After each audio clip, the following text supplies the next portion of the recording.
How to change Amazon shipping address after ordering. Hi guys, welcome to our channel. Let's begin. In this video, I will guide you on how you can change Amazon shipping address after ordering. For this, you want to launch open any web browser and then search for Amazon. Now you want to head over to amazon.com.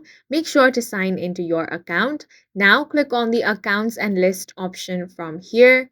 Now you will find different options. Go ahead and click on your orders. You will find all of your orders displayed over here. What you want to do is locate the order in which you want to change the shipping address. Now click on the view or edit order option. Now remember to do this before the order has been dispatched or shipped.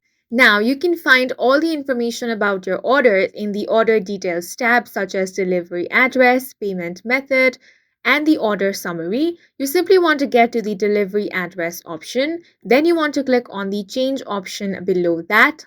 Now it's going to show you your current delivery address. Click on add another address option and then simply enter your new address over there. Once you enter the new address and confirm it, you will receive an email confirming the successful update of your shipping address. And that's it for this video. If you found it helpful, please make sure to hit the like button and subscribe for more videos like this.